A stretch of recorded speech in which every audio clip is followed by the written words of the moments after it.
টিয়ক পৌৰসভাৰ লাখটকীয়া ভেণ্ডিং জোন এতিয়া পানীৰ তলত চৰকাৰী ধন অপচয়ৰ অভিযোগ টিয়কত টিয়ক পৌৰসভাই পথ বিক্ৰেতাৰ বাবে 12,73,000 টকাৰ ব্যয় সাপেক্ষে 14তম বিত্ত আয়োগৰ অধীনত 2018-19 বছৰৰ প্ৰথম কিস্তিৰ অনুদানেৰে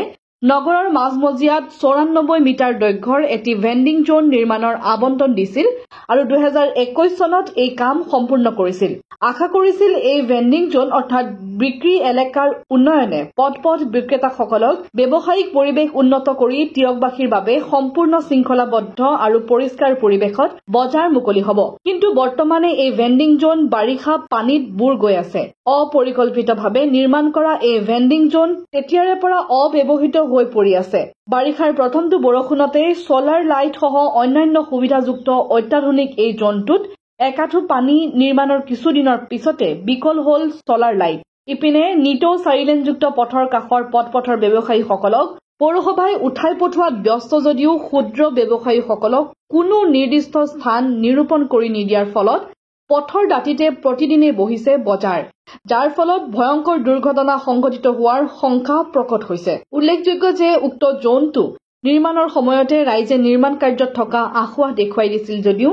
পৌৰসভাই কাৰো অভিযোগৰ প্ৰতি ভ্ৰূক্ষেপ নকৰি ঠিকাদাৰৰ সৈতে গোপন বুজাবুজিৰে কাম সম্পূৰ্ণ কৰাৰ অভিযোগ উত্থাপন হৈছে আৰু এয়া পৌৰসভাই চৰকাৰী ধনৰ অপচয়ৰ শ্ৰাদ্ধ পাতিছে বুলি মন্তব্য কৰিছে স্থানীয় জনতাই আসলে ক'ব লাগিব যেটো টিয়ক পৌৰসভাই আসলে কিছুমান আঁচনিতে কেৱল কমিশনৰ অংকত বা তেওঁলোকৰ মুনাফা আদায় কৰিবৰ কাৰণে কিছুমান আঁচনি ধৰে সেই কথাটো স্পষ্ট হৈ পৰিছে টিয়ক টাউনৰ সম্পূৰ্ণ মাজত থকা এই যেটো ভেণ্ডিং জোন এই ভেণ্ডিং জোনটো 2019-21 বৰ্ষতে আসলে তেওঁলোকে কাম আৰম্ভ কৰিছিল কাম আৰম্ভ সেই সময়ত আমি যুৱ ছাত্ৰ পৰিষদে তেওঁলোকক অৱগত কৰিছিলো যে এই ভেণ্ডিং জোনটো যথেষ্ট চাপৰ আছিলে যাৰ কাৰণে বাৰিষা হলে সম্পূৰ্ণভাৱে পানীৰ তলত ডুব যোৱাৰ সম্ভাৱনা আছিলে সেই সময়ত কিন্তু কাৰো কথা নুশুনি কেৱল ময়মতালিৰ কাৰণে তেওঁলোকে সেই সময়ত সম্পূৰ্ণভাৱে পথটো নিৰ্মাণ কৰি উলিয়ালে তাৰ পিছত কিন্তু লক্ষণীয়ভাৱে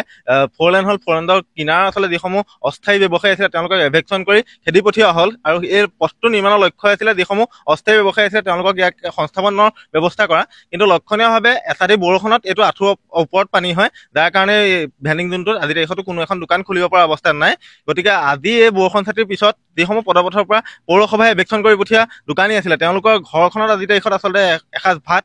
অকমান পানীৰ কাৰণে তেওঁলোকে হাহাকাৰ কৰিবলগীয়া হৈছে তেওঁলোকৰ না জল না থল অৱস্থাৰ সৃষ্টি হৈছে গতিকে টিয়ক পৌৰসভাক আমি এটা কথা আহ্বান জনাইছো আপোনালোকে কেৱল নিজৰ মুনাফা আদায়ৰ কাৰণে কেৱল নিজৰ কমিশনৰ আশাত আসলে কিছুমান আঁচনি নধৰি আঁচনিসমূহ ফলপ্ৰসূ ব্যৱস্থা গ্ৰহণ কৰক যিসমূহ আচলতে জনসাধাৰণৰ উপকাৰ হয় অন্যথা কিন্তু টিয়ক পৌৰসভা সম্পূৰ্ণ প্ৰতিবাদৰ সন্মুখীন হ'ব লাগিব তাৰ লগতে এটা কথা ক'ব লাগিব এই ভেণ্ডিং জোনটোৰ লগত আচলতে যি সময়ত সোলাৰ লাইট আছিল এই সোলাৰ লাইটসমূহ সময়ত বিকল হৈ পৰাৰ পিছত আজি দুমাহ পূৰ্বে দেখিছিলো আকৌ পুনৰ সোলাৰ লাইটৰ ব্যৱস্থা গ্ৰহণ কৰিছিলে কিন্তু দুমাহে নজ্বলিলে এই সোলাৰ লাইটসমূহ আকৌ বিকল হ'ল গতিকে তাৎক্ষণিকভাৱে যিসমূহ সোলাৰ লাইট আছে সেইসমূহ সম্পূৰ্ণভাৱে